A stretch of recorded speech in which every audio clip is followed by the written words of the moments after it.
Hello everyone, welcome to Toyeen Talks. How you doing? Thank you for watching. Till I'll see you in my next video. Stay safe, stay blessed. I love you. Bye. He never knew to come out this way. That was the plan. He never knew to come out this way. No. That was a very sensitive case now. Oh my case here. Oh, them bully on ground. Bully on ground. The bully did you make money from it. Oh my lowo. But if I live your life, oh my public and millions of naira, you can live Nigeria. Okay, Posh baby. Tó bá jẹ́ pé Yomi fún lówó yẹn lọ́jọ́ yẹn, tí Yomi fún lówó yẹn underground. Ṣé mo kò lè wà ńbẹ̀ kó jẹ́ informant Yomi. Anybody má mọ̀ bí Yomi ṣe ń rí gan. Hello Tolani. Tí a ní mọ̀ pé Damola wà underground pẹ̀lú Yomi. Hello Tolani, Damola ò ṣiṣẹ́ papọ̀ pẹ̀lú Yomi kankan. Ẹ má jẹ́ ká máa sọ àwọn narrative. Mi ò sọ ṣé mo sọ pé ó ṣiṣẹ́ pẹ̀lú Yomi ni. Ó sọ lánàá lórí show ẹ̀ ó ní kí lorúkọ ẹ̀ pé ìyàwó Damola lọ sí police ó lọ sí Abuja. Mo ń sọ fún ẹ pé ìyàwó Damola ò tí ì dá Abuja. Mi ò sọ pé ó lọ sí Abuja o. Ó máa sọ̀rọ̀ lórí Abuja. Ṣé mo ní ó lọ sí Abuja? Kí ló tẹ́ ẹ tún sọ̀rọ̀? Ṣé mo ní ó lọ sí Abuja? Ẹ má jẹ́ ká máa push narrative tí ò make sense síta. Mi ò sọ pé ó lọ sí Abuja o, mo kàn pé wọlé listen, mo kàn pé wọlé mo dẹ̀ sọ pé kó introduce kí ló ṣẹlẹ̀, ó dẹ̀ ṣàlàyé tẹ́lẹ̀ rẹ̀ sọ bẹ́ẹ̀ ẹ̀yin gangan lẹ ń sọ nsìn kò sọ bẹ́ẹ̀. Mi ò sọ pé ó lọ sí Abuja. Mi ò ever tẹ̀ sọ pé ó lọ sí Abuja. Kò ever sọ bẹ́ẹ̀ ìyàwó ẹ̀ ló sọ pé òun ò dé bẹ́ẹ̀. Ẹ rọra máa gbọ́rọ̀. Ṣé òun jẹ́ lọ́yà ni? Kí ló fẹ́ lọ ṣe ń bẹ̀? Kí ni nǹkan tó fẹ́ lọ yìí tí ó rà? Àṣẹ ẹ̀ẹ́dẹ̀tẹ̀kẹ̀ yìí sì ṣé wá làjà lọ ni ṣé bá ẹ̀ ẹ má parọ́ mọ́ mi. Tí nǹkan bá ṣẹlẹ̀, tí nǹkan bá ṣẹlẹ̀ tí ọwọ́ àpòlísì rẹ̀ bí lọ́yà ló máa lọ ṣé kí ìyàwó ẹ̀ ló fẹ́ lọ yọ́ ń bẹ̀ ni. Mi ò sọ pé ìyàwó ẹ̀ lọ sí Àbújá, ẹ má parọ́ mọ́. Ẹ má parọ́ mọ́ mi ò sọ bẹ́ẹ̀ o. Torí ẹ̀ mo ṣe ń decode ọ̀rọ̀ tí mo sọ mi fẹ́ kí wọ́n á gbọ́rọ̀ tí ò ṣe tèmi lé mi lórí o. Mo mọ̀ nǹkan tí mò ń sọ kò ń ṣe pé nǹkan tẹ́mi sọ ni pé mi ò sọ lánàá náà bí mo ṣe ń ṣe show mo ń sọ pé mi ò support nǹkan tó ìwà Damola o. No, ẹ má get me wrong o, I did not support him o.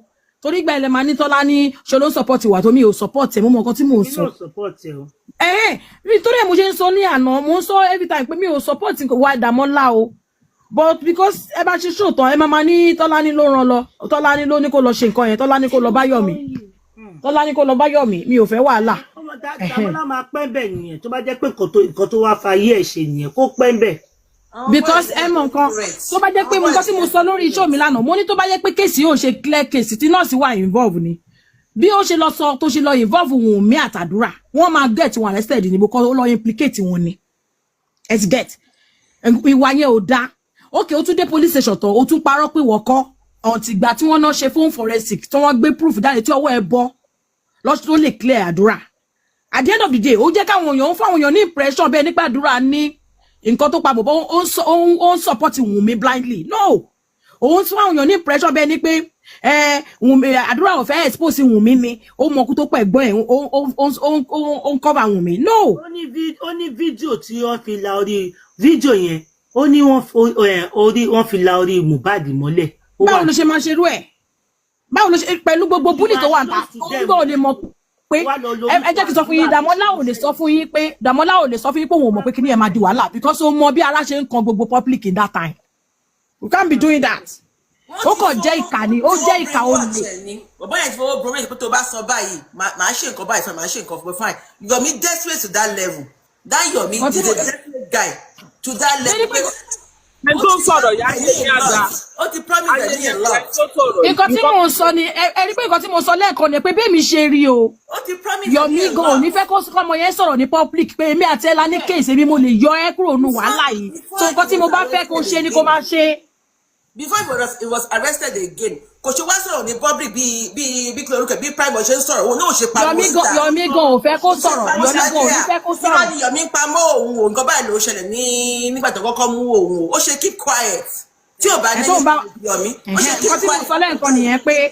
Kọ́ tí mo sọ lẹ́ẹ̀kan nìyẹn pé poverty ló ń ṣe because ó ń bí bẹ́ẹ̀ ni pé Yomi ń ṣì lè máa help òun I don't know bẹ́ẹ̀ mi ṣe rí ni o. Ní poverty báwo tí ò ní kọ́ lọ́wọ́ kọ́ máa wà rẹ̀ ṣẹ̀ ní Nàìjíríà. Èmi ò mọ o torí mi ò mọ torí ẹni mo sọ lẹ́ẹ̀kan pé báwo ló ṣe máa sọ pé Yomi ò ní jẹ́ kí Dàmọ́lá sọ ṣé Dàmọ́lá jọmọ kékeré ni ṣé Dàmọ́lá fẹ́ ló fẹ́ lọ ṣẹ̀wọ̀n ni ọbẹ̀ ṣe rí gbogbo kéèsì ṣé Dàmọ́lá fẹ́ ṣẹ̀wọ̀n ni ṣé Dàmọ́lá ó jọmọdé ni kó ṣe máa Posh baby bẹ́ẹ̀ ṣe rí kéèsì yìí ẹ ṣe máa ní Dàmọ́lá ò fẹ́ Yomi ò fẹ́ kí Dàmọ́lá sọ̀rọ̀ ṣé Dàmọ́lá fẹ́ ṣẹ̀wọ̀n ni. ó mọ̀ pé kò lè lọ ẹ̀wọ̀n gbowó ni ó mọ̀ pé kò lè lọ ẹ̀wọ̀n wọ́n bá kẹ́ ọ́ pé ó lè lọ ẹ̀wọ̀n wọ́n máa fẹ́ fowó lọ́wọ́ public ni easy láti máa contribute 20 million ní Nigeria as today fáwọn èèyàn kọ́kọ́ máa jẹ́ kò easy bẹ́ẹ̀ yẹn sort of income wọn yẹn for now ó mọ̀ Nigerian guys they are so desperate to that level. If you've been to Nigeria recently, you know Nigerians are just so desperate. They can do anything to make money. They don't care. Whatever comes out. They don't care. Kọ́tẹ́ mi sọ ni pé gbogbo wàhálà tó wà nílẹ̀ yìí bọ̀bọ́ yóò léèyàn òun ló dà ní ò jẹ́ kémi mọ̀ kọ́tẹ́ mi fẹ́ sọ. ẹ má bínú Ṣàtọ́lá ẹ má bínú ẹ má bẹ ṣe sọ pé kò léèyàn yẹn ó azin ó ń ṣe bákọ̀bákọ̀ ẹ má àbí kò léèyàn náà kò léèyàn náà. It's not about kò léèyàn everybody ti sọ pé látàrọ it's not about kò léèyàn it's about pé he's wicked. He's wicked. ṣé prime boy léèyàn ni ṣé prime boy léèyàn ni ẹni ṣé prime boy ṣé prime boy ṣé prime boy léèyàn ni kẹ́ni ó sọ̀rọ̀ síta àwọn kan ṣì máa ṣàánú àwọn máa forgive nǹkan tó ṣe like somebody like me máa forgive rẹ̀ máa dé bá dá owó kò ṣe pariwo síta tó ṣe kó wicked people will still see that sympathy in him. ẹ jẹ́ kí Ṣàngó Ọkọ̀yà yẹn sọ̀rọ̀. ẹ jẹ́ má bínú jàre bẹ́ẹ̀ sọ pé kò léèyàn yìí ó dàbí you can judge it's like you are sitting on the fence I don't want to be there. Dàmọ́lá ṣe nǹkan tí ò dáa tójú bá ń ṣe pin ẹyọ fojú ẹ jẹ́ kó mọ̀ Dàmọ́lá is not. ṣé mo ní mo support ẹ. No, the way you are saying that pé kò léèyàn kò bá tí wọ́n bá ṣe kíní wọ́n bá ti gba lọ́ọ̀yà. ṣé kò yẹ kí lọ́ọ̀yà ti lọ ni. láti lọ́ọ̀yà ò dẹ̀ lọ èmi fún ìgbà yẹn ní mo lọ́kọ̀ mi pé financial problem lọ ní. Get the point. The point is kò yẹ kó dé level tí Dàmọ́lá bá ti ṣe the right thing from the beginning. If not that this thing is a planned work to flop. If not that this thing is a planned game full of flop. Plan work between who and who. Ẹ jẹ́ kémi náà understand. So now tí o bá ṣe pé plan game but you already know you already know. No ẹ mọ̀ pé mi sọ̀rọ̀ kéèsì rí látijọ́ tó ti bẹ̀rẹ̀ àná ni first time tí máa sọ̀rọ̀ yẹn mi ò sọ̀rọ̀ rí because inú Dàmọ́lá bí èmi. Tí o bá ń ṣe planned work tó bá jẹ́ pé like you already said and I make that point the last time I called tí mo gòkè pé Dàmọ́lá ò kì í ṣe novice o kò dẹ̀ kì í ṣe literate. Don't forget pé Dàmọ́lá ń ṣiṣẹ́ ní bank so he's a little bit IT guru. So kí Dàmọ́lá fẹ́ ṣerú géèmù bẹ́ẹ̀ yẹn tó lọ lo kíní àdúrà do you know the stress tí Dàmọ́lá go through kó tó di pé ní login àdúrà lọ́wọ́. Do you know the goal? So tó bá jẹ́ pé kò kì í ṣe planned work tí ò ṣe. láì bá àdúrà rò rárá kò bá àdúrà rò rárá. Dàmọ́lá can actually open a very fresh page. That's why mo fẹ́ ṣe pé mo fẹ́ fi catch cruise ni. But this case of this magnitude for you to now go to the extreme of. ó fẹ́ wicked bọ̀bọ̀ yẹn ni àbí. No, that's what kò dẹ́ ṣàdúrà gangan náà to the target finally. They have their targets. What do you know about the case yìí ṣẹlẹ̀? Do you know second autopsy ò tí jáde? MRO 1+1 mọ́ra wọn. Do you remember that the second autopsy was not yet out? Ìgbà tọ́rọ̀ Dàmọ́lá jáde. Do you know the game plan ni? Dàmọ́lá kì í ṣe ọ̀dẹ̀ láti má sọ pé ìgbà tọ́rọ̀ yẹn ti kọ́kọ́ ṣẹlẹ̀ bó ṣe drag àdúrà tó bí àdúrà ṣe sunkún tó kí Dàmọ́lá má lè bọ́ síta láti ṣe live chat or láti ṣe video recording pé I'm so sorry. Kí lẹ́yìn wá ra àwọn wo lọ́wọ́ ń plan kíní yẹn lọ́dà gan tó ń sọ. ọ̀rọ̀ yẹn ò kì í ṣe kó téèyàn gbọ́dọ̀ kàn máa sọ ní online like this gbogbo wa guess yìí deep ju gbogbo nǹkan everybody kàn run on a surface lọ. But what I want to say nǹkan tẹ́mi tóbi. mo ṣe ẹ fi pé Yomi clean pẹ̀lú gbogbo kíní yẹn. Yomi is not saying Yomi is clean but Yomi Dàmọ́lá serve sí Yomi lọ́wọ́ kó nǹkan tó bá wù Yomi ni kí Yomi fi Dàmọ́lá ṣe nǹkan tó bá wù Yomi Dàmọ́lá ń jìyà iṣẹ́ wọn tí ò jẹ́. èmi ò ní kó má jẹ ẹ̀ṣẹ̀ èmi gan fẹ́ kó jẹ̀yà ẹ̀ṣẹ̀ because you can't do that because nǹkan tó mú ẹ tó bá wù mí àtàdúrà rò èmi gan ò bá rò because nǹkan tó ṣe yẹn nǹkan tó ṣe yẹn ti pọ̀ jù fún àdúrà. plan Dàmọ́lá gbogbo nǹkan tí Dàmọ́lá ń fèsì lọ́wọ́ plan wọn ni pé àdúrà ló yẹ kó wà ní situation tí Dàmọ́lá wà lẹ́nu yìí. ẹ náà. Kò dá náà. So what are we now saying? Why are we now pitying him? He should be there. Èmi ò pity ẹ o tó dẹ̀ ni mo sọ fún yín mi ò pity ẹ o mo sọ fún yín pé èmi ò sọ̀rọ̀ wọn láti joy because èmi gan bínú èmi gan bí tèmi gan bá rẹ́ni tó fẹ́ help ẹ̀ gan inú máa ń bí èmi ni get tí báyẹn tó fẹ́ help ẹ̀ inú máa ń bí èmi ni because nǹkan tó ṣe yẹn ó lè jẹ́ kéèyàn lọ sẹ́wọ̀n àìmọye tó wà lẹ́wọ̀n fún nǹkan tó ń ṣe. ìpínlẹ̀ gangan náà nìyẹn wọ́n ní plan wọn plan ẹ̀ flop ni ọgbọ́n tó bá dẹ̀ ti bá èṣù jẹun tí ṣíbíẹ̀ ò bá ti gbò ó máa wọ́n. èmi ò lè sọ ní síìtì fún láyé èmi ò dẹ̀ lè ní káwọn tó máa ṣe kọ́tẹ́ mi sọ mi ò lè àwọn tó bá fẹ́ help ẹ̀ kọ́ help ẹ̀ èmi ò pẹ́ ọlọ́dọ̀ tèmi o kò lè ṣẹlẹ̀. everything should not come from Wunmi side. I don't know. alátọ̀dọ̀ Wunmi at all side. bẹ́ẹ̀ ṣe ń sọ̀rọ̀ yẹn ń sè èmi ò lè sọ̀rọ̀ bẹ́ẹ̀. oye yìí wà látọ̀dọ̀ Wunmi side because plan ẹ̀ gbogbo fẹ́ báyé Wunmi jẹ́ ni so ẹ tó fẹ́ báyé mi jẹ́ sọ ìwọ náà wá jókòó tó fẹ́ lọ help ẹ̀ ẹni tí ò bẹ́ẹ̀ ro dáadáa. kíní yìí sí ó ti divide opinion ẹgbọ́ sis kíní yìí sí ó ti divide opinion bẹ́ẹ̀ ṣe ń sọ ń sìn pé help ẹ̀ gbọ́dọ̀ wà látọ̀dọ̀ Wunmi side me I cannot speak like that. Why? I am different from you. You're speaking that way. I can't speak like that. Why? Kí n sọ kankan tó bá yẹ kó Dàmọ́lá fẹ́ báyé Wunmi jẹ́ kí ló tí Wunmi ò ṣe petition Dàmọ́lá. Kí ló tí Wunmi ò petition Dàmọ́lá. I don't know. I don't. Jẹ́rí ilé tẹ̀ ń sọ yẹn ń sìn. Ẹ káàsán ẹjọ mo fẹ́ béèrè nǹkan kan plane lọ tún fi gbé lọ ní láti ibi tó ti arrest ẹ lọ sí Abuja àbí. Because ó dà pé mo rí picture kan tí Yomi yà tó jẹ́ pé plane lọ sí ẹni yẹn sọ fún kàdé. owó ọlọ́nà. Kí lẹ rí? flight náà gbé. ṣé ó ti bí kọ́lọ́pàá arrest èèyàn ó possible ẹ ó dọ̀nà ẹjọ́ ẹ má bínú ó níbi tí mò ń lọ o ó possible kan arrest èèyàn kọ́dẹ̀ tún fi plane gbé lọ because èmi fi pé plan work ni Yomi àti Dàmọ́lá yìí jọ ń ṣe torí wọ́n níbi tó gbé lọ láti jẹ́ wọ́n interrogate ẹ̀wọ̀n bèrè anything lọ́wọ́ ẹ̀. ẹ̀yin lè sọ yẹn ń sìn ṣẹ́ni pé ẹ̀yin lè sọ yẹn ń sìn position oníkàlùkù ọ̀tọ̀ọ̀tọ̀ ẹgẹ́ tí kò tẹ́ mi sọ. ló ti jẹ́ plan work tẹ́lẹ̀ náà so eléyìí ò kì í ṣe pé bóyá Dàmọ́lá ò mọ nǹkan tó ṣe plan work because kóòtù ni ó wà bóyá ṣe tán court you can't be in a court with the same case kí ọlọ́pàá kan wá hide coming out of the court kan wá gbé ẹ that mean to me it's not legal because àwọn ọlọ́pàá wọ uniform àwọn tó wọ uniform ni bọ̀bọ̀ yẹn máa. wọ uniform wọ́n tún fi flight gbé lọ. wọ́n kàn bá àtẹ̀lé gbígbà wọ́n dẹ̀ tẹ̀lé wọn bíi dìdí. kò yàtọ̀ sí kidnapping wọ́n ṣe kidnapping wọ́n jọ plan ẹ̀ náà ni. bí èmi ò mọ irú arrest yẹn. MFM you show the video now MFM you show the video now kọ́kọ́ tá àpèyàn báyìí wọ́n kàn bá sọ̀rọ̀ few seconds.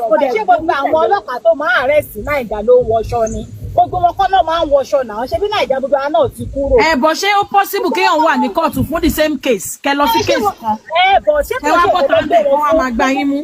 no ṣé bí nǹkan tó gbé wọn fún ìgbà yẹn náà nìyẹn nígbà tó fi gbé wọn ní tó fi gbàdúrà àti king white ṣé bí kóòtù náà ti gbé wọn ṣé bí kóòtù náà wà kan ti gbé wọn gbà yẹn. bọ̀ ṣé yẹn náà ṣe kì í ṣe legal ní ṣé yẹn Naija ni gbogbo wa ti kúrò Naija ni gbogbo wa ti kúrò àwọn ọlọ́pàá tó ń tọ́ máa arrest kò ń ṣe dandan kán wọṣọ. Adédoyin tó nífọ̀n tó lè kanna ìgbà tó máa fi gbé láti Èkó lọ sí Àbújá bọ́ọ̀sì ló fi gbé lọ Adédoyin bílọ́níà gan ni kò ń ṣe mílọ́níà ká má ti wá sọ pé Dàmọ́lá ló máa gbé láti kíní tó máa gbé lọ sínú flight lọ gbé lọ sí kíní. èmi ò ẹ máa rí sìn èmi ṣàmọ̀ pé nǹkan tó ń ṣẹlẹ̀ yìí owó Yomi ò mọ òṣòótọ́ ń bẹ̀ ìrọ́pọ̀ ń bẹ̀ ìrọ́pọ̀ ń bẹ̀. wọ́n wá gbé sí plane wọ́n lọ ra tíkẹ́ẹ̀tì nǹkan tí prime boy sọ nìyẹn pé ó tún gbanú ó tún wọnú plane wọ́n ra tíkẹ́ẹ̀tì fún ó jókòó. wọ́n ti kọ tíkẹ́ẹ̀tì lẹ̀ fún wọ́n ti forúkọ ẹ̀ kọ tíkẹ́ẹ̀tì àbí nǹkan tẹ̀ ń sọ fún wa nìyẹn. no wọ́n lè ra tíkẹ́ẹ̀tì on the spot wọ́n lè ra tíkẹ́ẹ̀tì ní airport now. ok wọ́n ra tíkẹ́ẹ̀tì fún criminal ó dà bẹ́ẹ̀. adding criminal a person of interest. ó dà bẹ́ẹ̀. mi nù ayé náà ní bàjẹ́ ẹ jẹ́ ká máa wòran tó bá jọ kí ìsara wọn tó wọ́n fi ra wọn lẹ̀ ẹ jẹ́ ká máa wòran CCTV láti dọ̀wọ́n àti gbọ́ nǹkan tó ṣẹlẹ̀. nǹkan tẹ́mi náà sọ fún ni pé ṣé nǹkan jù ní a ṣe máa understand the case yìí. so far everybody ti wá conclude pé games so kí wá láwọn èèyàn sáré kọ́ lọ gba lọ́ọ̀yà fún sí lọ́ọ̀yà náà ṣe bóun wá di ṣọ́kọ́jọ́ ẹ jẹ́ ká máa wò ó èmi jà mọ̀ pé according bí mi ṣe ń sọ èmi mọ̀ pé àwọn kọ̀ọ̀kan wà tó clear bẹ́ẹ̀ so mi ò understand but nítorí pé mi ò wà in support of Yomi in support of Dàmọ́lá I don't want to know nǹkan tó clear kò sí tó kàn mí ọba ni ọ̀ràn lọ sẹ́wọ̀n ìsókè ló tó lè jẹ I don't know. ìyẹn tún lágbára o gbà tó wà tán lọ sílé Sunday Igboho mọye mọ́tò kan gbé dání wọ́n gbé wọn sínú pléènì o wọ́n dà wọ́n sínú mọ́tò báyìí kán tún gbé wọn kiri ọ̀nà ni gbogbo wa ló yé àmọ́ tó ń ṣẹlẹ̀ ẹ fi wọ́n lẹ̀ nàjà lájọ wa. ẹjọ́ ṣé tí wọ́n bá gbéyàn lọ sí police station tí ẹni tí ẹjọ́ ní ẹjọ́ tó bá ní òun fẹ́ travel wọ́n máa ní kẹ́ni yẹn máa travel pé ó dijọ́ tó bá dé àbí ṣé òun ló ní ìlú ni. òun kàn fi òun há ìparẹ́ kò possible ó máa dúró ìgbà tó máa parí ẹjọ́ yẹn bó ló lọ. torí èmi ò ní sọ pé òun ẹgbọ́n tí Yomi sọ pé nígbà tí ọ̀rọ̀ King White pé òun wà ní London òun sọ pé ó dìgbà tóun bá dé pé kán bá òun hold case kán bá òun máa hold ṣé wàá kọ́ máa sọ pé káwọn ọlọ́pàá máa bẹ́ẹ̀ hold èèyàn tí wọ́n ló ní ìlú ni. White gbé I don't know. Yomi ò attend the court yẹn ni ó gbé lọ sí court bí ẹ̀mẹ́ta kò yọjú no throw case yẹn away kì í ṣe pé King White ò gbé lọ court pé King White kẹbìrì lọ́wọ́ ẹ̀ ó gbé lọ court ẹ̀mẹ́ta Yomi ò yọjú a máa fi pé ọmọ òun ní problem òun gbé lọ sí kínní mọ́rọ́ náà láti Yomi pa ni case tó wà lórí Yomi. wàá tó lọ ṣe front job ẹ rí i pé kò sọ on public. báwo ló ṣe máa sọ tó bá ṣàkọjù wọn á gbé fídíò yẹn jáde fún. nǹkan kan ṣàwà tẹ́mi mọ̀ pé kò clear inú gbogbo ẹ̀ aṣáṣe máa gbọ́ because àwọn kankan wà ń bẹ̀ tí mi ò tí understand mi ò believe Damola fully mi ò dẹ̀ believe Yomi there is something to me mo fi pé mo ìsọ́lẹ̀ nǹkan mo ṣì ń rò pé Damola ó lóyà sí Yomi ni there is something between them. You are because right. jẹ́rí nígbà kan tí wọ́n sọ pé kí Yomi kí Damola bọ́ta pé kó wá sọ̀rọ̀ immediately tí Yomi gbọ́ báyìí countenance ẹ̀ change ni pé ó fẹ́ bọ́ta kẹ̀ kí ló fẹ́ wá sọ kò fẹ́ kó sọ̀rọ̀ because there is something I think there is secret between them. sorry to cut you ṣé nígbà tí Damola máa ń update fún Yomi ṣé ìwọ kí ní gbogbo update Damola tó máa ń bullshit Yomi ní Instagram page ẹ̀ ṣé ó pa àwọn ni kò ní mí ìyẹn ò ní mí stage play yẹn lè ṣe stage play náà. báwo lẹ ṣe máa ronú bẹ́ẹ̀ yẹn ṣé yóò rí nǹkan tó náà lè yóò ṣe ronú pé kò lè rí pé wọ́n lè stage ẹ̀ they are staging me. But sis báwo ni èèyàn ṣe máa sọ fún yín pé èèyàn fẹ́ lò yín jìbìtì tó jẹ́ pé èèyàn ló tún máa wá lọ́ọ̀yà fún ẹni jìbìtì. activities ni Yomi náà òun ṣẹ́yìn ò tó kánípẹ́ máa ń gbà àwọn oṣù ẹ̀ ń gbà mí ẹ máa rí àwọn pọ́ìntì kọ̀ọ̀kan lára àwọn nǹkan tó máa ń sọ òun ṣe gbogbo nǹkan tó ń sọ náà ló fi ń parọ́ ẹ máa rí àwọn pọ́ìntì kọ̀ọ̀kan tó bá ń sọ ẹ kánípẹ́ máa listen sí show ẹ̀ ni tó ní ìbílẹ̀ pé Damola pé ó wà lóyà sí Yomi àtọ́. nǹkan kan wà láàárín wọn ṣá nǹkan kan wà láàárín wọn. woman rights activities kí ló tí ò support ti bọ̀bọ̀ ti lọ́rí yẹn.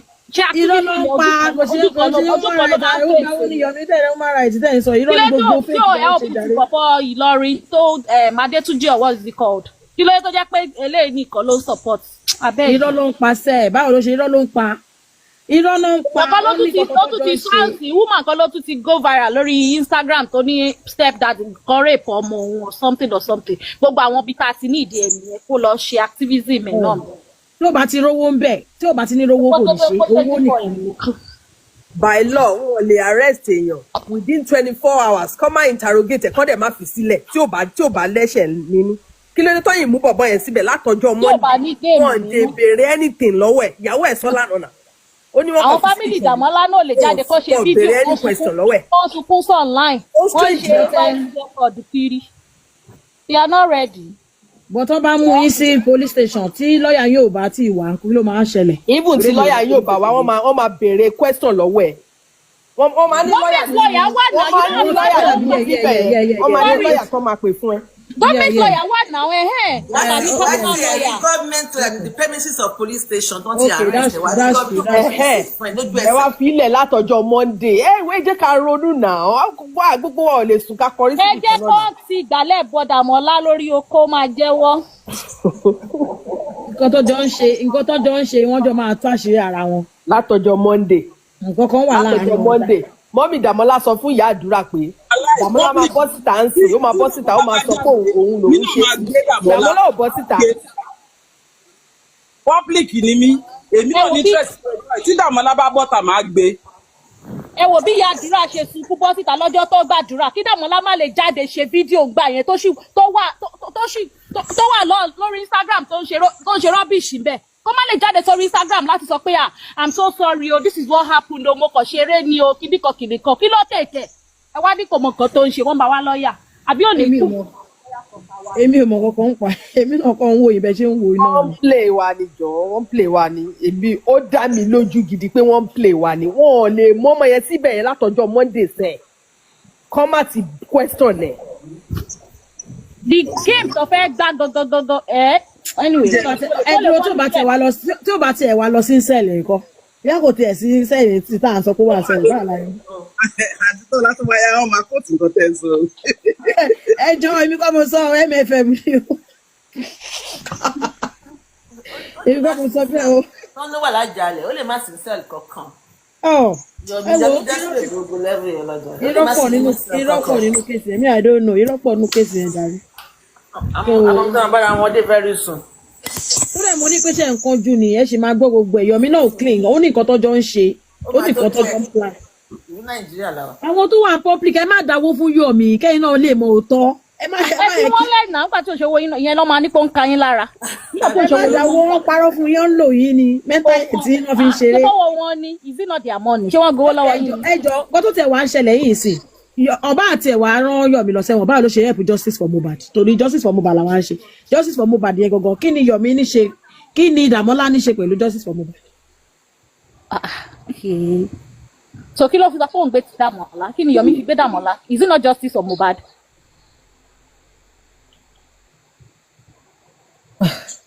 justice for Mohbad o. Okay. àwọn àgbọ̀ yín ṣé kéèsì Yomi àti Dàmọ́lá justice for Mohbad ni. Satola ìgbọ̀n. Justice for Mohbad ni because ó ní confessional statement tó text message tó ló send sóhun ó nígbà táwọn dé pàǹtí ó sọ pé òun ti delete ẹ̀ so nǹkan tó ṣì dùn náà nìyẹn ó ló delete. bó ṣe bí fóònù ẹ wà lọ́wọ́ àwọn ọlọ́pàá náà. nǹkan tó gbé fún náà nìyẹn. so kí wàá ní fóònù wà lọ́wọ́ àwọn ọlọ́pàá kí ló tó bá delete ẹ̀ ṣe bí àwọn máa rí bẹ́ẹ̀ kí wàá lẹ́jọ́ gangan. nǹkan tó ṣìṣe òde ẹ̀ náà nìyẹn ẹ má wọrí ẹ jẹ́ kí. ẹ wá dídá wọn lóò mọ nǹkan tó ń ṣe òṣèlú nǹkan tó tóyè olóòdì. before the end of this week. ẹ kú Dàmọ́lá dáadáa ẹ tọ́jú ẹ fi lè máa fún yín fídíò tẹ́ ẹ fẹ́ ẹ tọ́jú ẹ dáadáa. tó má delete fídíò ẹ̀ bọ́ ni wọ́n ní pé àwọn ọlọ́pàá ṣe fún forensic náà. Clayton release fídíò yẹn síta. ẹ máa gbọ́. God bless you God bless you kò tí fẹ́ sọ náà yẹ pé orí fídíò yẹn. gbogbo wa ló fẹ́ ṣé public ṣé ó yẹ kọ́lọ́pàá gbé síta lẹ́ ń sọ. no what I'm trying to say is that orí fídíò tó ń sọ tá à ń jà lé lórí ìbáyìí tó gbogbo wa ń pariwo tá à sùn yìí tó ká ní pọ́ǹtì jù síta ni everybody máa ti wà. wash babe let's even go ẹ jẹ́ ká tiẹ̀ tún go to their level kó tiẹ̀ ká àdùn pé wọn ò fẹ́ ju fídíò yẹn síta kò sí kò tẹ̀ ọlọ́pàá láti pe family Mohbad mama Mohbad ìyá bàbá Mohbad Wùmí Àdúrà Darosha few of their people Dàmọ́lá Yomi and everybody ó yẹ jókòó sí conference room fídíò yẹn lélẹ́yìí o ẹ pè lórí projector everybody ti mọ̀ pé okay this is the video. Everything there sit abi okay maybe there is something you want to protect is okay. ṣé mọ̀ pé bàbá Mohbad ti lọ síbẹ̀ nígbà yẹn á dẹ̀ mọ̀. We don't know we are just saying for Yomi case yìí wọ́n náà show video fún Yomi ló rí video ó tẹ ẹ tiẹ̀ jù síta fáwọn public. if you think so deep. ṣẹlẹ̀ mi èmi ò follow case Dàmọ́lá yìí torí inú ẹ̀ ń bí èmi. wait what are we now saying what are we doing àwọn videos tó wà ń ta aṣáára àwọn videos okay bí tó ń ti nà Mohbad tó ń ti ṣe tí Samari ti nà tẹ́bọ̀dì ti nà tí Samari ti búlì gbogbo àwọn fídíò yẹn ṣàlàwọ̀ ìwé ilé tó ní Wùmí náà bàjá gbogbo ẹ̀ là ń rí ń ta so fídíò tó ló ṣẹlẹ̀ yìí tó ní Zomo Wùmí jáde ó ní Zomo àti òun ló ń jà nígbà tí Zomo bá jáde ó ní Wùmí àti Mohbad ló ń jà so ẹ̀ẹ́dẹ̀ fún wa fídíò kẹjẹ́ káwọn nǹkan tó ń ṣẹlẹ̀ nínú fídíò ẹ̀ gbé fídíò sílẹ̀ ẹni ká máa dákẹ́ ká máa sọ̀rọ̀ ẹni kí Yomi má ṣe nǹkan tó fẹ́ ṣe. wọ́n ti gbé fídíò yẹn síta náà ibi tí Wùmí ti sọ pé fún mi fóònù mi o tí Mohbad náà ti ń pe màmá òun fídíò yẹn náà ni àbí. níbi second video yìí là ń sọ òótọ́ náà ìyẹn yàtọ̀ wọn tí ju fídíò yẹn síta o.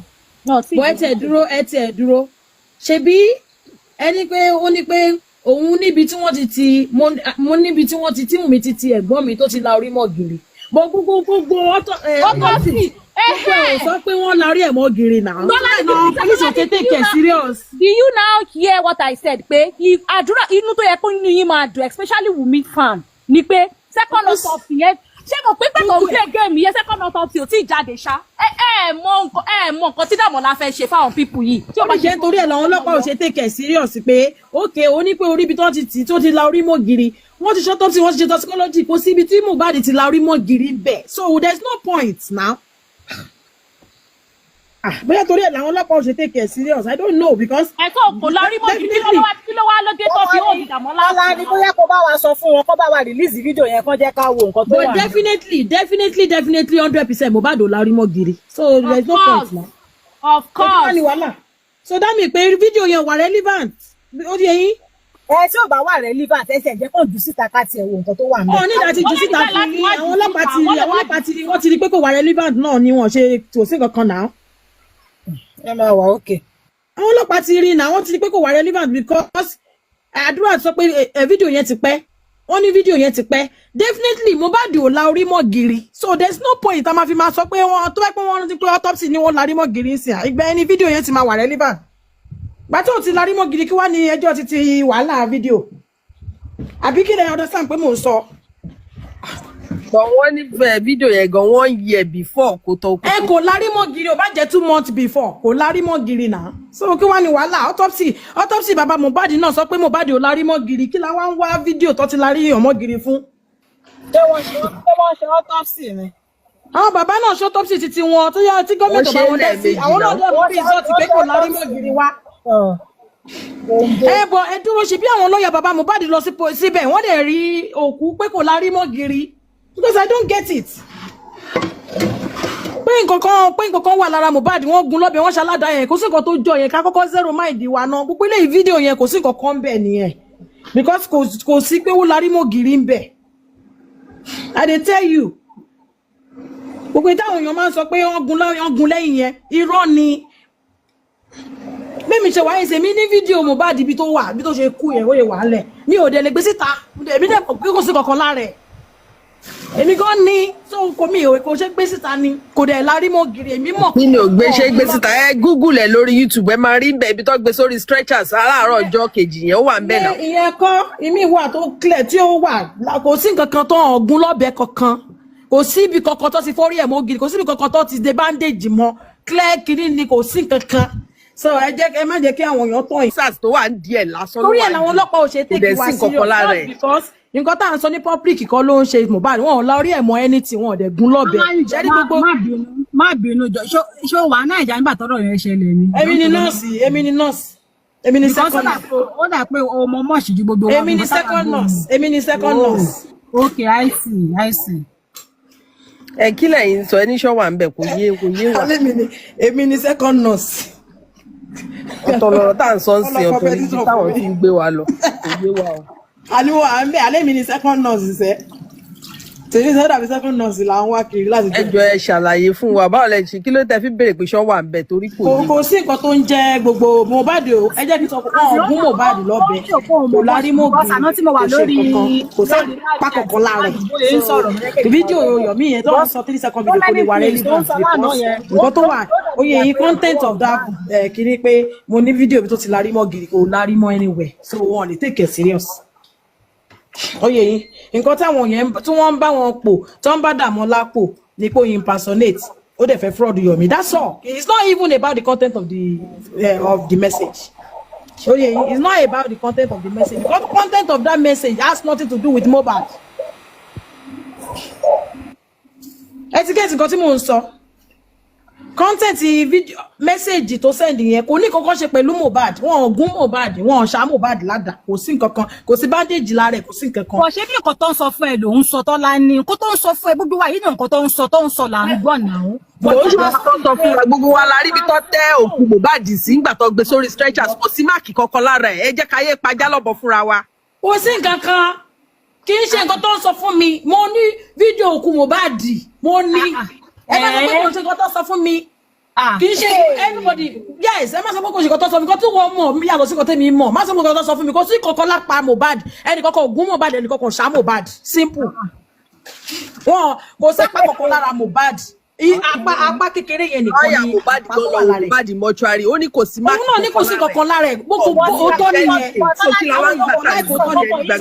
àwọn tí bàbá Mohbad kò láìkó tó that is the truth kò sí wọn bú Mohbad fúnra wọn go sọ pé wọn gan ọmọ òun so what are we ṣe ní narrative tó fi ń gbowó lórí social media ni pé wọ́n ṣaládàá wọ́n ya aláké wọ́n fò bandage kò sí ìyá Mohbad sọ ó ní tó bá sọ wípé wọ́n gún ọmọ òun ó ní wọn ò gún ó ní irọ́ ni tó bá sọ pé wọ́n lù pa ó ní wọn lù pa ìyá Mohbad ló sọ o èmi kọ́ ọmọ sọ kò sápá lára ẹ̀ kò sápá lára ẹ̀ lóbi tó sọ pé ó lárí ẹ̀ mọ́gìrì yẹn kò sí nǹkan tó ń jọ ìyá Mohbad tó bá sọ pé wọ́n lù pa ó lò ta ló lù pa ta ló wà ìyá Mohbad lè ẹ máa gbọ́ ìyá Mohbad lè sọ yẹn kó tó ṣe autopsy ni ìyá Mohbad sọ yẹn bọ́ wọ́n ti ṣe autopsy wọ́n ti ṣe autopsy wọn ọ̀dẹ̀ ní pé wọ́n la orí ẹ̀ kò sí pé wọ́n force orí ẹ̀ mọ́ anywhere even ẹjọ́ nígbà tí wọ́n autopsy nígbà tí pathologist sọ̀rọ̀ lọ́jọ́ sí wọ́n ní ọrùn ẹ̀tọ́ ọkọ yẹn gan ní wọn kan pé wọ́n bend ẹ̀ ni wọ́n ní bóònù yẹn ò kàn wọ́n ní ẹsẹ̀ náà the same thing wọ́n ní kò kàn pé wọ́n kàn bend ẹ̀ ni ọ̀tọ̀ ní ká bend kan ọ̀tọ̀ ní ká kan. bending rollers. wọ́n ní skull ẹ̀ wà intact kò sí nǹkan kan tó ṣe ọpọlọ ẹ̀ kò sí nǹkan kan tó ṣe orí ẹ̀. ẹjọ́ kí la wá ń wá ẹni tó la rí èèyàn mọ́gìrì fún content of that message tí ó send sí Yomi yẹn has nothing to do with Mohbad tó lẹ̀ làwọn ọlọ́pàá ṣe ignore ẹ̀ nǹkan tí wọ́n ń treat pẹ̀lú Yomi ni wípé ó fẹ́ fraud Yomi nǹkan tó ń treat pẹ̀lú àdúrà ni pé ó impersonate àdúrà Dàmọ́lá impersonate àdúrà simple it's not the content of the message the content of the message is fake it's zero. It's not the content of the message how are we so sure. Okay now kí ni nǹkan tí wọ́n ń gbé Dàmọ́lá lọ sí kóòtù fún pẹ̀lú Yomi ó fẹ́ fraud kí ni nǹkan tí kéèsì wo ni Dàmọ́lá ní pẹ̀lú àdúrà impersonate ó tán impersonation that's all. Ṣé wọ́n sọ fún yín pé wọ́n sọ fún yín pé wọ́n pààyàn ni ẹ wo tó bá pé content ni wọ́n pààyàn lọ́ máa ṣiṣẹ́ ẹ̀yin gbọ́ murder case ẹ̀yin gbọ́ anything case nínú ilé yàtọ̀ sí impersonation àbí Yomi sọ fún yín pé wọ́n gbé òun lòun murder náà ṣáàjì wọ́n ṣáàjì Dàmọ́lá fún murder ni ẹ wo lọ́nà wọ́n pa kò sí nǹkan tó ń jẹ́ gbogbo kinní yẹn ó fẹ́ fi ọgbà àmọ̀nìkè gbowó lọ́wọ́ Yomi ní kéèsì tó ní pẹ̀lú Yomi ó fi orúkọ olórúkọ ṣe àìdá ní kéèsì tó ní pẹ̀lú àdúrà simple. ẹ má lọ máa gbọ́ torí mo gbọ́ kan mo ti gbọ́ téèyàn kan sọ níbi kan pé ó dé bandage mọ́ lọ́yìn ọrùn ibẹ̀ yẹn ni ó fi sùn ibẹ̀ yẹn ibi tí wọ́n ṣò fún wa sórí gbogbo ẹ̀rọ ni kò sí nǹkan tó ń jẹ́ bẹ̀. ṣé bàbá Mohbad rí Mohbad ṣé bàbá Mohbad sọ fún yín pé wọ́n gún àbí bàbá Mohbad sọ fún yín pé wọ́n dé bandage mọ́ lọ́rùn ṣé bàbá Mohbad ò rí ni. Sister Tolani ẹ káàárọ̀ everybody. ẹ káalẹ́ sà. ẹ wo madam tó ń béèrè question yẹn. wọ́n ní ṣé mo wà ń bẹ̀. ẹ gbọ́ bá bọ̀dọ̀ bá ṣe ń béèrè question. wọ́n ní ṣé mi wà ń bẹ̀. mo reality tẹ mọ̀ báyìí nǹkan tó wà everywhere tẹ kí n béèrè question. ọlọ competition fún mi. madam elderly person ní ìnà ẹjọ́ torí Ọlọ́run. ẹ jẹ́ everybody ṣe opinion wọ́n kàn sọ ẹ jẹ́ kàn sọ máa ṣe bẹ́ẹ̀. wọ́n tẹ̀ láti jẹ́ Sister Tolani ibi tó ń lọ kò yé yín wọ́n tẹ̀ láti jẹ́ kẹ́ dance to their own opinion. láti fi change the narrative. mi ò ṣòpònú. to sweetest narrative láti fi drag ẹ. mi ò ṣòpònú kò sí nǹkan kan tó ń jẹ ẹ jẹ́ káyé tọrọ wa lórí social media nítorí ẹni gbogbo wọn ṣe ń bì ní ipò ọlọ́pàá òṣìṣẹ́ because nǹkan tẹ́fẹ́ kọ́ ọlọ́pàá ṣiṣẹ́ lé lórí nǹkan tó ràn gíní wọn ò lè máa ṣiṣẹ́ ní nǹkan tí ó sì ẹni kọ́ ọlọ́pàá ṣiṣẹ́ èèyàn tí ọlọ́pàá tó lè mú yàn pé wọ́n gún Mohbad tí wọ́n lè lápá lára ẹni èèyàn kan bèrè pé kí ló dé tán it is not like that. fi show video wọn fẹ́ show tánà fẹ́ show video fún are they working for free? àìmọye evidence to prove tán ti rí beyond the reasonable doubt tó wà láwọn ọlọ́pàá tó wà ní court tí wọn ò lè fi ṣe nǹkan kan fún mi they can't give it out to anybody any bad guy in social media. Okay, láti ìgbà táwọn èèyàn ti ń sọ̀rọ̀ lórí social media fọdún méjì sẹ́yìn lọ́lọ́pàá kó wá sọ nǹkan kan nípa kéèsì yìí. And what Yomi is doing right now, what Yomi is doing right now, Yomi is just trying to victimize and the media dey believe pé ó victimize ìyà tó tọ́ àti tó yẹ kí bọ̀bọ̀ yẹn jẹ. ó deserve ẹ̀ lábàpàrọ̀ ó deserve ẹ̀ kú because ìwọ́n tó bá ti fẹ́ ba ayé èèyàn kan jẹ́ ayé tí wọ́n ló fìyà jẹ Dàmọ́lá torí kọ́rẹ́ ọ̀dàlẹ̀ ni. Yes. Tẹ́ mọ̀ pé Yomi nìkan kọ́ ló ṣe kíní yẹn fún.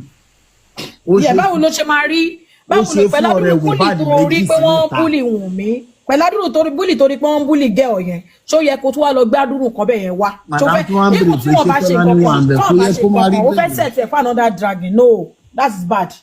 ẹ jẹ́ kó face nǹkan tó fẹ́ face. Open. Tó bá fẹ́ ràn lọ sẹ́wọ̀n ẹ jẹ́ kó lọ sẹ́wọ̀n. Sísátọ́lání. Wọ́n fẹ́ kẹ́ mọ̀. Sino kankan tó fẹ́ pamọ́ anybody proof ló máa mú wá. Tó bá sọ pé Wùnmí ló rán òun wá ní kó mú proof wá. Ṣé máa gbọ́ mi. Òpin Yomi ti dé. Yomi òpin ẹ̀ ti dé. Àìníṣẹ́ ló fà. Now ẹni tó máa rán lọ sí ìrìn àjò ààrẹ ìbò kò gbọ́dọ̀ jẹ́ ẹni tí ó ṣe, ó gbọ́dọ̀ jẹ́ ẹlẹ́ṣẹ̀. So ẹlẹ́ṣẹ̀ yẹn ni kí ló kọ bọ̀bọ̀ tó mú yẹn. So ipasẹ̀ ló máa gbàdé ìpín èdè end ibi tó lọ. Current form sì tẹ́ bá wọ́n sí ó ti wà ń kọ́nà. O lè jẹ kú jẹ tọ́rọ́kọ́bọ̀ tó ń gbà. Ó ti tì sí kọ́nà báyìí kò lè lọ. The only thing tó lè ṣe é sì ni pé kó sá lọ. And these guys were calculated because artist ni kò ń ṣe activist. Ẹni tó ń ṣe play tó ń kọ script ni. Gbogbo nǹkan yóò ti kọ gbogbo script ó dẹ̀ ti plan ẹ̀ lẹ̀. Ẹ̀mọ́ pípa tó ń sọ̀rọ̀ last week. Ó ń sọ̀rọ̀ pé òun ní ó yẹ kó ti wà UK báyìí. Òun lápọ̀ẹ́gbẹ́ ní UK pé òun máa lọ UK kíní kankan. Gbogbo àwọn owó yẹn ló ń wá fẹ́ sá lọ ni. Because the court kíní tó ń bọ̀ lọ́nà. Ó pọ́sì kó dé court kó má padà wálé. For how long la fẹ́ sọ pé ó ń sá lọ tó tún padà? Ìgbà alákọ̀ọ́kọ́ yẹn tó lọ, a ló sá lọ. Ó ti padà wá sí. Ṣọ́tún máa jẹ́ kó tún sá lọ ilé. Okay, madam. Ṣé mọ̀ pé ọ̀rọ̀ court kò sí. Then àwọn tó ń bá ta wọn ò ní wèrè lórí bí Yomi. Kálọ̀ tó ní wèrè lórí ni by now ó yẹ kán ti arrest Yomi. Ó yẹ kí Yomi wà under arrest báyìí. But bí ìgbà tó yẹ pé bí ó ń lo nǹkan àbí kíní kan wọ́n ń look away fún gbogbo atrocity tí Yomi ti commit by law. Ó yẹ kán ti arrest ẹ̀ báyìí. Ó yẹ kó wà ń sell.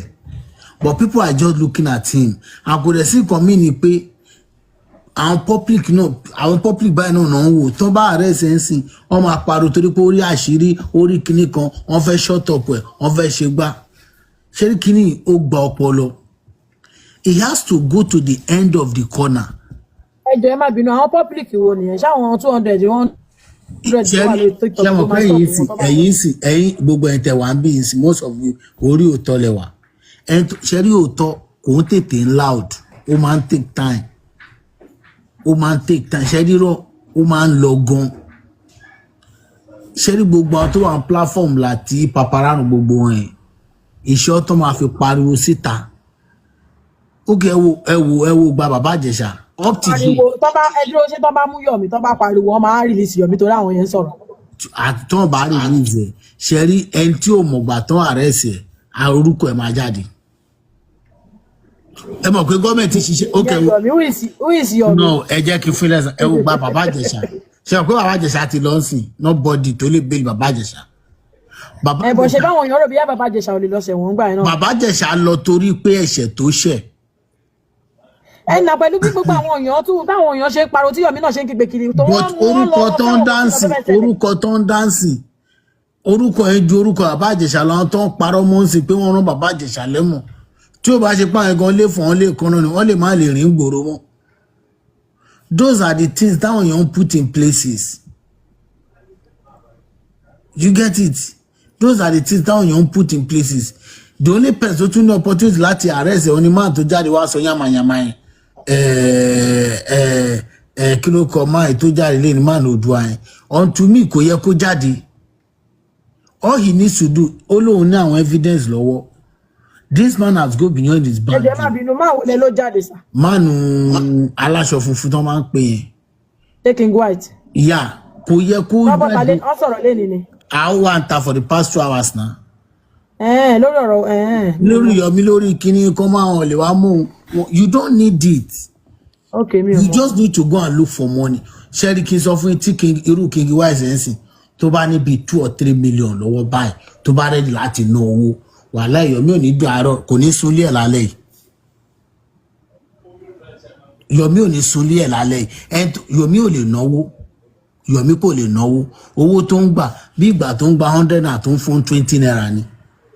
Ẹni tó bá dẹ̀ mú wá lọ́lọ́pàá mọ̀ tí a bá rẹ̀ tó mú 50 naira or 70 naira mo kàn fi ṣe example ni lọ sí pàǹtí yẹn sì kó bring evidence kó dẹ̀ ṣàlàyé gbogbo nǹkan tó ṣẹlẹ̀ ṣẹ́rí àti Abuja àti everything máa reverse case yẹn wá sísìn Yomi máa pàdé Yomi ó máa bẹ̀rẹ̀ sí so sẹ́ẹ̀lì látàlẹ́ yìí lọ.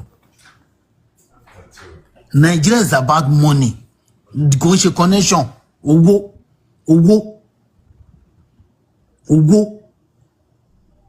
when tíbọ̀ máa bá tó bá ní 2 million lọ́wọ́ sí tó dé pàǹtí tó gbá àwọn ẹ̀ tó jiná tó dọ́dọ̀ DPO tó jùlẹ̀ tó ju bí 500,000 síwájú ẹ̀ kó tẹ́ndà mátà pé kán wo kó sì ti wà á kọ́ọ̀tù kan báyìí ní bó ṣe lọ ni o nǹkan kan ta ni IPO ẹ̀. 500,000 ẹ ṣe like me understand tó bá ní 3 million ṣé wọ́n máa bẹ̀rẹ̀ sí John bribe ni àbí kí ló máa ṣẹlẹ̀. kí ni Yomi ṣe ṣẹlẹ̀ pé Yomi fojú lásán mú yàn lọ sí Abuja ni. you mean bó ṣe ń bribe àwọn people yẹn pé bí Yomi ṣe ń bribe àwọn people yẹn. kó o náà ready láti bribe. Yes. Obama ẹ mọ àwọn case ẹ mọ àwọn nǹkan báyìí dáadáa ṣé tó bá mú criminal wọ́n máa tún fi plane gbé lọ sí Abuja. òun náà ni torí nǹkan tí mò ń sọ fún ènìyàn owó tó ń rí gbàǹbí ló ń nánú ẹ̀ òun ló fi sọ. ṣẹ́yìn rò bóyá nǹkan kan wà láàrin Yomi àti Dàmọ́lá mo kàn ń béèrè ni o ṣẹ́yìn rò bẹ́ẹ̀ ṣe wo kéèsì yìí ṣẹ́yìn rí bóyá nǹkan kan ń lọ. Màámi nǹkan kan lè wà ń bẹ̀ tí owó bá ti wà involve lọ́dọ̀ àwọn ọlọ́pàá. ok I mean pé ṣé ẹ̀yin rò ó mo kàn bí ni omi ò mọ̀ pé ṣé bẹ́ẹ̀ ṣe rí kéèsì Dàmọ́lá àti Yomi yẹn ṣé ẹ̀yin rò bóyá secret kankan lè wà láàrin Dàmọ́lá àti Yomi. The only secret tó lè wà ń bẹ̀ ni pé Dàmọ́lá is trying to play smart based on iṣẹ́ tán ló ń ṣe and Yomi also is somebody tó yẹ pé feed tóun náà wà gameplay àlànà gbogbo. wọ́n ń tàn àwa public ni àbí wọ́n sòtọ́. no nípa rúrí àrẹ́sì yẹn Yomi ó lè jẹ́ pé Dàmọ́lá nǹkan tí Dàmọ́lá Yomi fẹ́ kí Dàmọ́lá ṣe Yomi ò ṣe Yomi dẹ̀ ní avenue láti fi léèlè to confuse people to àwọn tó ń contribute fún Yomi ò ní ìdí kankan lẹ́yìn Dàmọ́lá ni pé kán máa rí sọ let me tell you something ká ní pé Wùnmí àdúrà ọ̀lẹ́ni lẹ́yìn bí Dàmọ́lá ni Yomi á ti gbà tó 200 million because àti arrest Wùnmí àti arrest nǹkan yóò bá dẹ̀ mú Yomi arrest Wùnmí ní àárọ̀ yìí tó bá béèrè fún 500 million máa dá fún. That is why the guy is looking for money badly. Show off tó fẹ́ ṣe àbí fún tó fẹ́ score point. Yes. ó kàn fẹ́ score point. ọkàn so gbogbo nǹkan tá à ń ṣe lórí social media yìí kò ń ṣe justice for Mohbad wọ́n kàn score point ni wọ́n kàn fi wọ́n score point wọ́n fi ẹ̀ wá wọ́n fẹ́ fáwọn èèyàn score point team A àti team B score point àbí. Everybody even though títí dórí paparano. Obama hold on fi pé àwọn step kan tí tètè take on Wunmi side ó tún delay àti ọmọ Dàmọ́lá yẹn side ó jẹ́ kí Yomi máa jẹ lọ bó ṣe. If you look at your Wunmi lawyer I'm sorry to say Wunmi lawyer Wunmi yẹn dàbí bàbá ó ń ṣe bí bàbá. àwọn step kan tí wọ́n take ní side títí wọn ó ń jẹ́ kí bọ̀bọ̀ yìí máa jẹ lọ nọ́mbà. nǹkan tó fa step náà nìyẹn sister the same thing tó fa step náà nìyẹn tí the máa yẹn ń ro àtúbọ̀tán the end lọ́ọ̀yà yẹn wò pé ìbẹ̀rẹ̀ jàlárí kò fẹ́ tó rò kù. òun anybody rí náà tọ́bọ̀tọ́ bọ̀bọ̀ yìí ń bọ́ síta ó ń pa ẹ̀rọ ó ń gba owó. bẹ́yìn ṣe ń sọ̀rọ̀ nìyẹn iṣẹ́ ọ̀sẹ̀ tẹ́yìn ṣe ń sọ̀rọ̀ nìyẹn ìrònú tẹ́yìn nìyẹn òun tiẹ̀ bóun ṣe wà ẹ́ tẹ́bá o máa bó ṣe ń ṣe pẹ̀lú èmi ò psychologist lèmi pé mi ṣe ń rí ìdíwọ̀n o tẹ́bá o máa bó ṣe ń ṣe pẹ̀lú Wùnmí bóde ó ń ṣe pé ọmọ ẹni ilẹ̀ ọ̀la máa mọ́ èèyàn ọmọlẹ̀ tó fẹ́ mọ́ bá a lọ́la ó pè. Mama make that clear come torí mo ti sọ tẹ́lẹ̀ come. ó pè kí àwọn èèyàn máa kàn rí Wùnmí kàn dojú bolẹ̀ rìn kí Wùnmí rí anybody kó dojú bolẹ̀ lọ. That is what the proverb tí òwe tí máa yẹn ń pa nìyẹn. ó ṣe bí family man àbí bí family man tí ó fẹ́ bá nǹkan jẹ́ àbí. Yes irú nǹkan tẹ́mi náà dẹ̀ lè ṣe nìyẹn. I can do that. Ṣé gẹ̀ẹ́tì ẹ̀ tí máa bá fẹ́ ṣiṣẹ́ tó bá fẹ́ ṣe iṣẹ́ bí iṣẹ́ tó bá fẹ́ ṣe iṣẹ́ bí iṣẹ́ I swear to God kò sẹ́nibọ̀ tó máa jáde social media mọ́ because ó mọ èyí tó lè mú tí wọ́n bá gbé tí máa bá fi òfin gbé bàbá Mohbad léni that man can lord ó lè ti bàbá Mohbad mọ́lé ó lè rún bàbá Mohbad. ẹ wo comment section wọ́n ní if that video tó bá pọ́n ti push ẹ̀ síta ni wọ́n ní kéèsì máa ti close tipẹ́tipẹ́ wọ́n lè bá. ok wá bèè lọ́wọ́ ẹni ẹ pé ta ló fẹ́ push ẹ̀ sí ta ló wà ń ta tó rán yàn iṣẹ́ ta ló wà ń ta tó rán gọ́ọ̀mẹ̀ntì iṣẹ́ tó fẹ́ push ẹ̀ sí. MFM sẹ́rí àwọn ọlọ́pàá they don't care about public. Do you think government recognize they don't care about public they care about àwọn méjì tó wà níwájú wa tá jọ ń ṣe case they don't care about public. àwọn ọlọ́pàá ò care nípa public àwọn alákọ̀ máa ń sọ pé káwọn ọlọ́pàá wá dá wa lóhùn wá sọ̀rọ̀ lájọ́ tó fi. bẹ́ẹ̀ ni èèyàn kan sọ gbà kan pé kí ló tí Yomi ò jáde wá sọ̀rọ̀ fún tani ó kẹ́ MFM ẹ bèèrè lọ́wọ́ ara yín tó bá jẹ́ Amẹ́ríkà àbí ìlú èbè ibi tẹ́yìn wà yẹn ní sí ìbáyìí ti ṣẹlẹ̀ ta ló máa jáde ní social tó wá ní kó máa ní kó wá ṣàlàyé fáwọn àlàyé kí ni.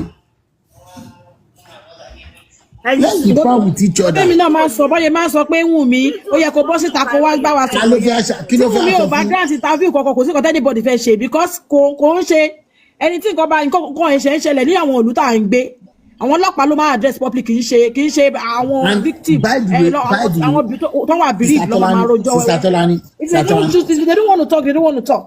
Sister Tolani by the nobody will bully them. fídíò yẹn tí wọ́n sọ yẹn tí bàbá yìí ní òun fi kúrò kí ló dé tí Dàmọ́lá ò ṣe gbé jáde àbí àdúrà himself kò gbé jáde.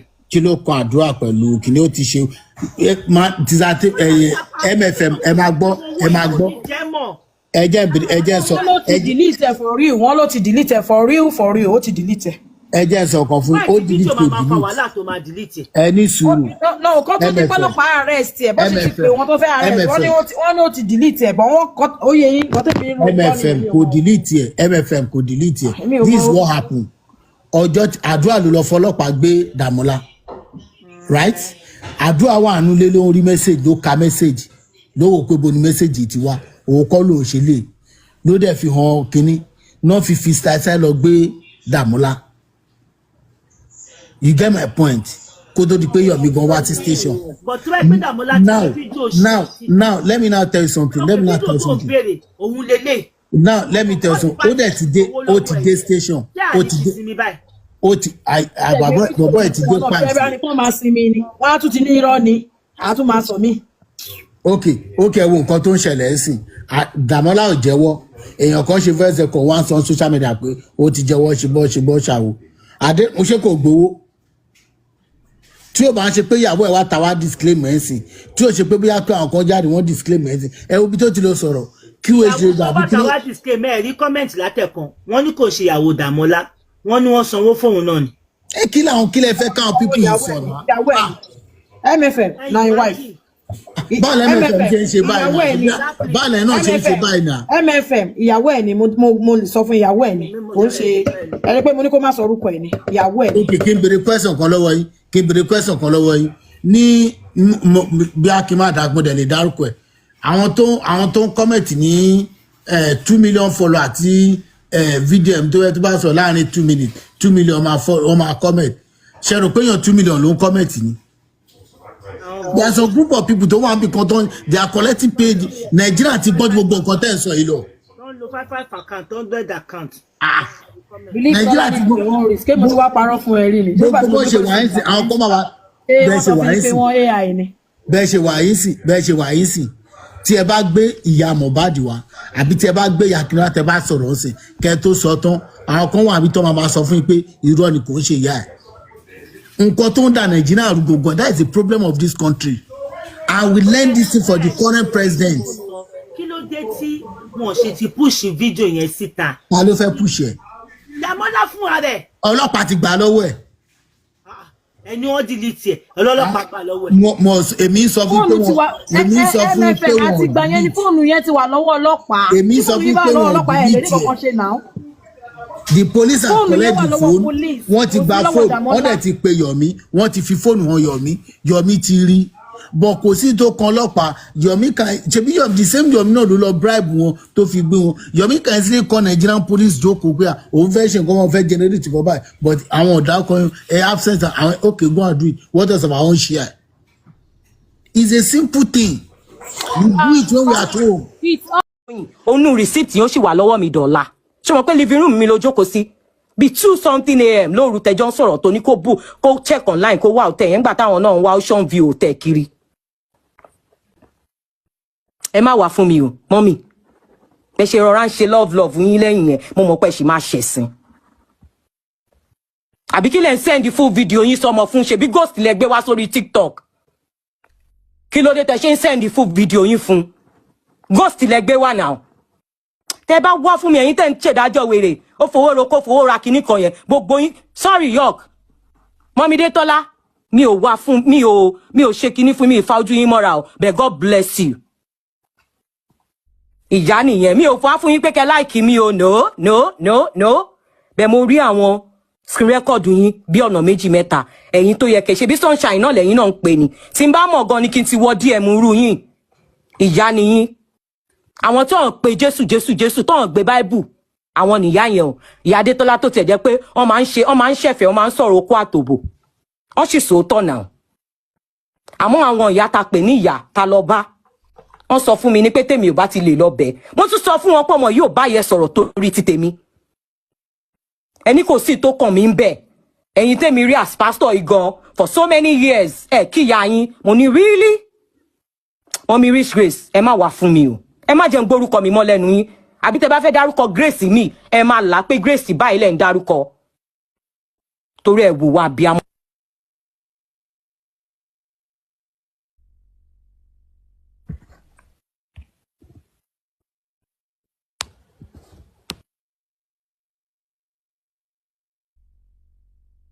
ṣé nẹ́tíwọ̀kì ni.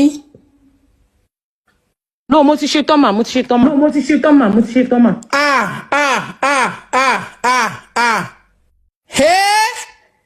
Ọ̀rọ̀ di hun. Ọ̀rọ̀ pè sí jẹ́ o, ọ̀rọ̀ di hun. Kí ló dé? Mọ́mí kan fi ẹ̀ ní sùúrù ẹ̀. Yes. Ẹ kálẹ́ mà. Ẹ kàn fún mi níbi 15 minutes kí n fi àdírẹ́sì kí n fi sọ ti tèmi pé ẹ jọ̀ọ́ mo bẹ̀ yín lórúkọ Ọlọ́run ṣé gbọ́.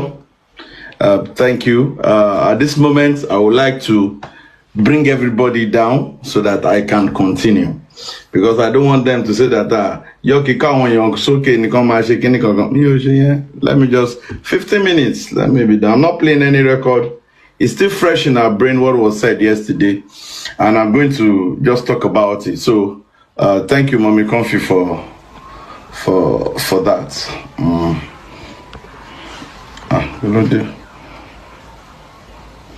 Now, a whole lot was said. Let me start from where Grace stopped. Maybe Mommy Rich Grace did not know that I'm just like an elder brother to Grace. I remember when each talk called me about Grace. And I think maybe Grace will be hearing this for the first time.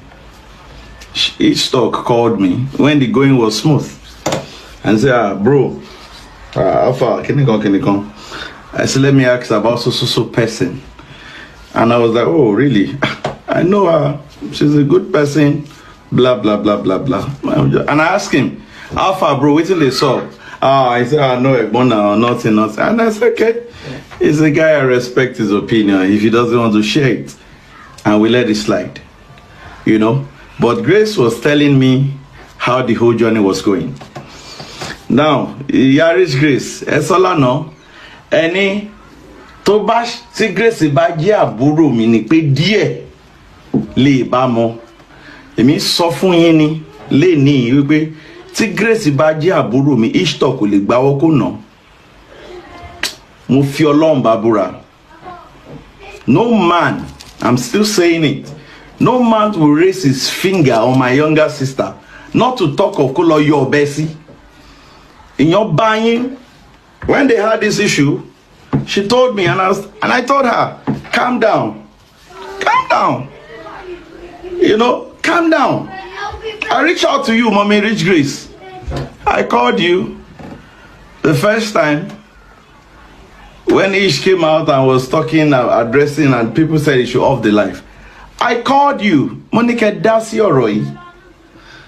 You know what you told me that day? You know what you told me that day? Emon got emonite fi grace we now. She ben you mo pe mi mo. But I said something to you that day. If you could remember, I said, you've heard from Ish. Also, please hear from this person also.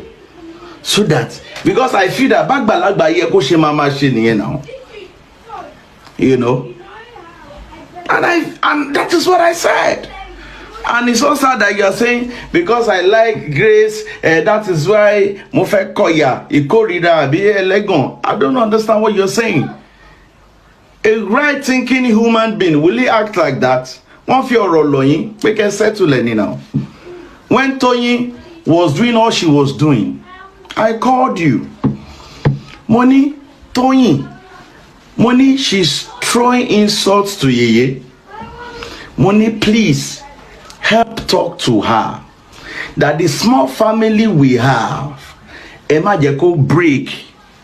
That is why I told you. That is why I told you. Kill us off for me. Enyini Emma lo basoro. Well, okay. Ìgbà tẹ́ bá sọ̀rọ̀ tán, èsì wo lẹ sọ? Ẹni ká ṣá máa gbàdúrà fún.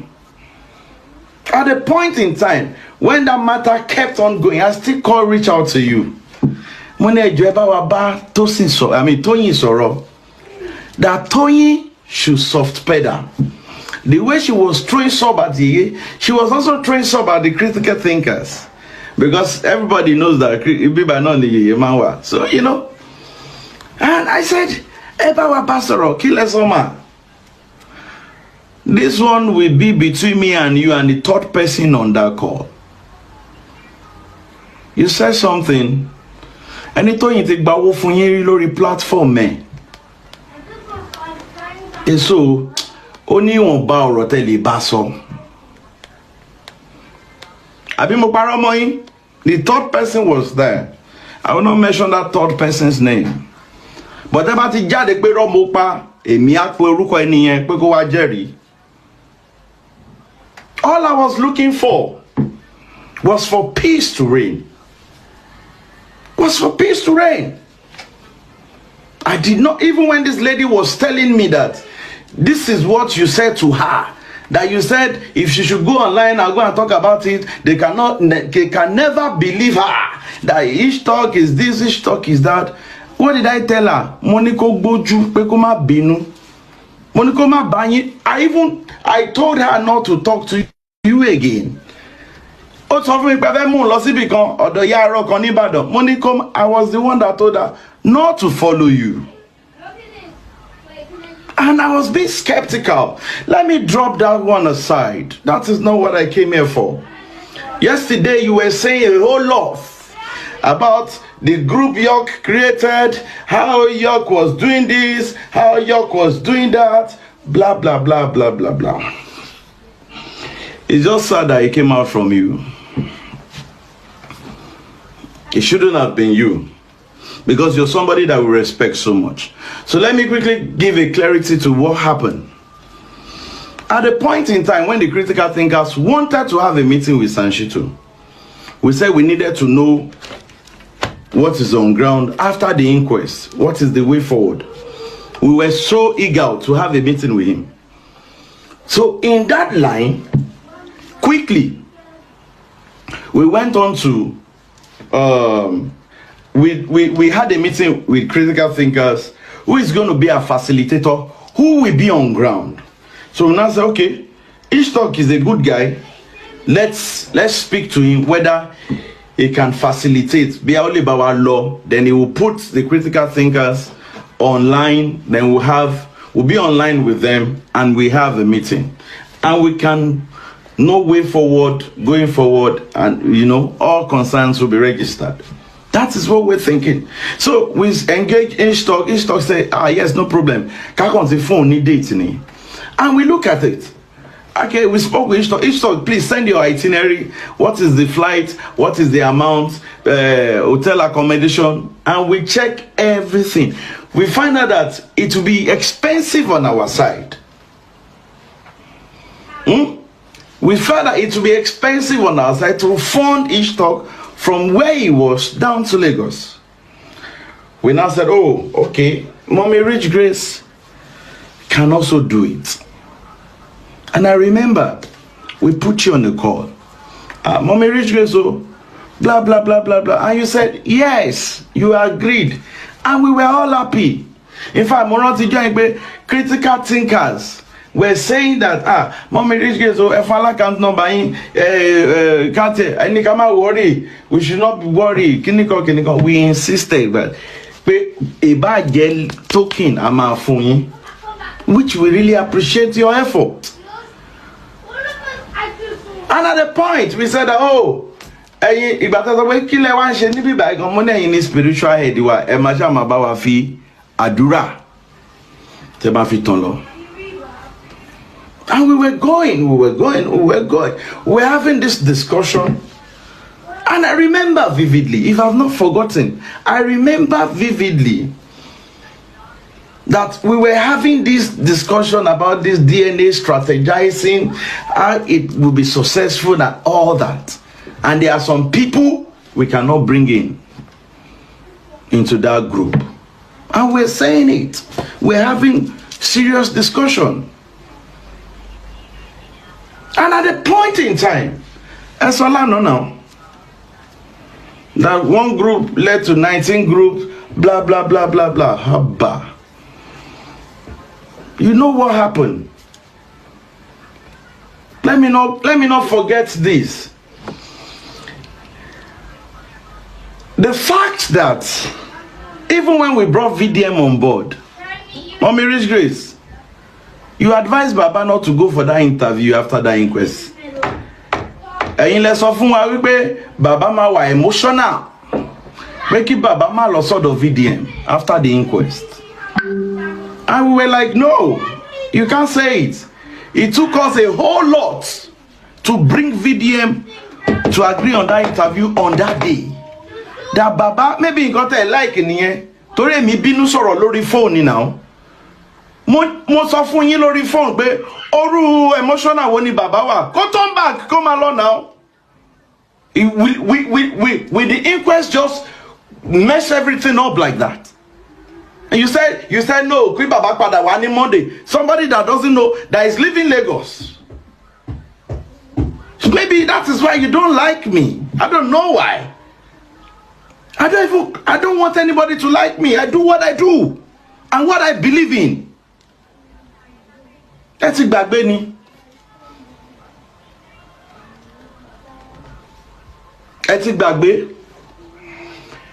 Even when Baba Mohbad was saying that Guresi is not cool with Guresi again, we knew everything that was happening now behind the scene. Mommy Rich Grace, maybe this is these are the things that made you to not even come out and like me. And you were going behind and you were telling people what Ishtok has done in J4M. Your daddy has not done half of it. Am I competing with Ishtok? Am I competing with Bayo Billion? Am I competing with them? No. Hello there. What is weighing what this one has done is not up to what this one is that why we are here? What do you mean? I don't. I just get something. Is that why we are here? Please. I remembered again when some people were giving Baba Mohbad suggestions. Maybe that's why maybe that's why she doesn't like me. I will say the truth. Me, anywhere I cannot talk, I will never be there. I will say the truth.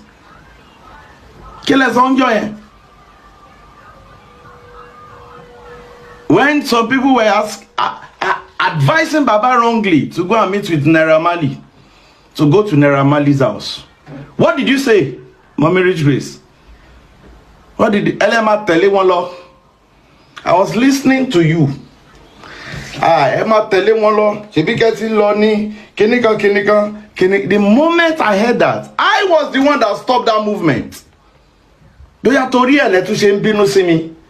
I said the moment Baba gets to the gate of Malian's gate like this, the internet will scatter.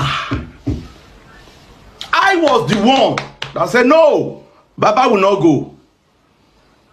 After I said that, you kept mute on that call. That's what you said. Maybe that's why you don't like me. I don't even want anybody to like me. I don't want it. When what's this called? I have weaknesses. Ìgbà tí bàbá fẹ́ lọ sí Abuja, tí mo sọ pé Mr. Guresi ló máa tẹ̀lé wọn lọ. Ẹ bínú àbẹ́ ẹ bínú. Because I was just saying that Mama Rich Grace has husband at home. Why will he leave Lagos? This is not, Ibadan, this is not Lagos. Why will he follow Baba to Abuja?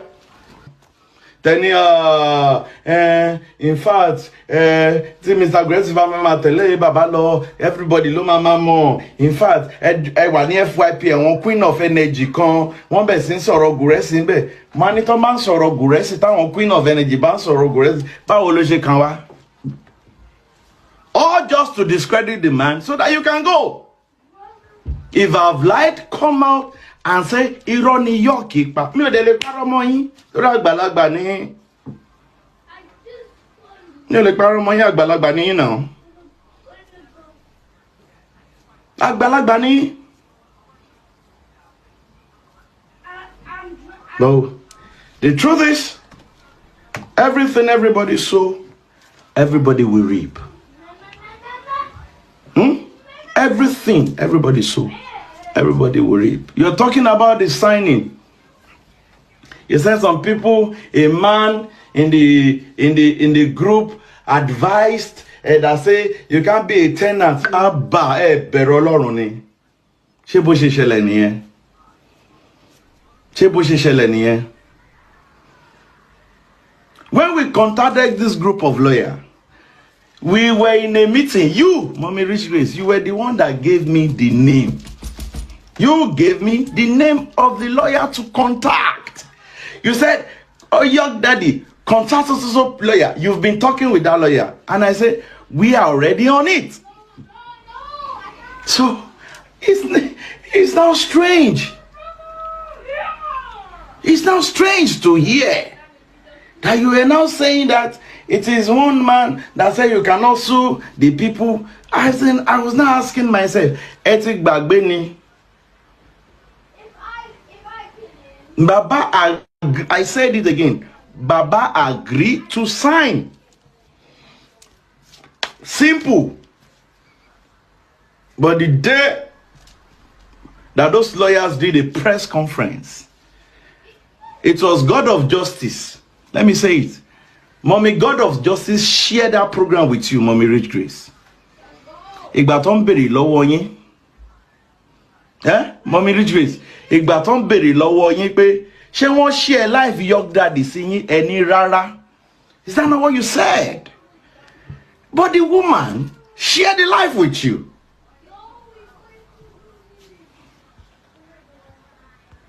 The woman shared the life with you. And that day, you, the PR, Baba, you were together in Shitu's office. Ìpadàbọ̀ tẹ́ kúrò ní ọ́fíìsì yẹn. Only Baba sọ pé òun lè sign anything more for now. So why you now painting that we went overboard? It's not justice. See, the truth is this. It's not justice for me. It's not justice for me. We can only try our best.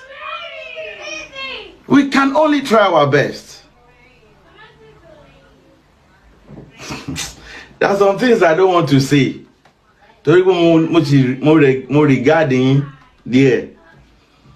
but ẹ jọ̀ọ́ nítorí Ọlọ́run York Daddy tẹ́ fẹ́ máa paint yẹn ẹ má ṣe mọ́, please, in the name of God. I mentioned 4 people that did not make them to sign. I say it every platform. I went to Bukky Jesse. I mentioned the list of the 4, not only your name,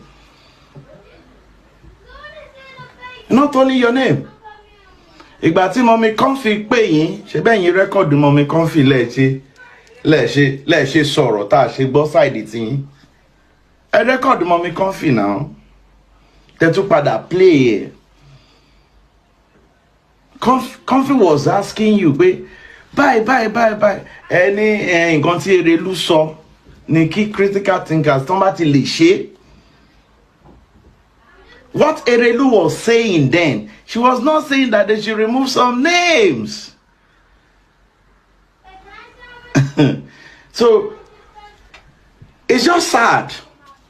In all of this, it's always good when you own up and say the truth. And at times, it's not every time you come out and say anything. At times, you can choose to be quiet. And you'll be respected for being silent. You'll be respected for being silent.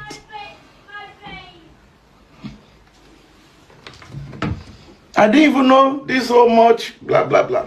All I wanted is the family come and break. I called Irianu. Irianu will bear me witness. Hey, Joe, Baba Toyin Soro. Ayaki Toyin soft pedal. In case you don't know, Toyin used to be a moderator on my life. Grace is a moderator on my life. The day it started, I saw that screenshot and I told them in that life, please don't curse my moderator. That is it. All I've done is to protect the family. Even when I was told, when what's her name? When Grace was in the hospital, she did a video, showed me her leg. When each talk wanted those are going for Berlin Giri. I was the one that still say, Jack Bafolon.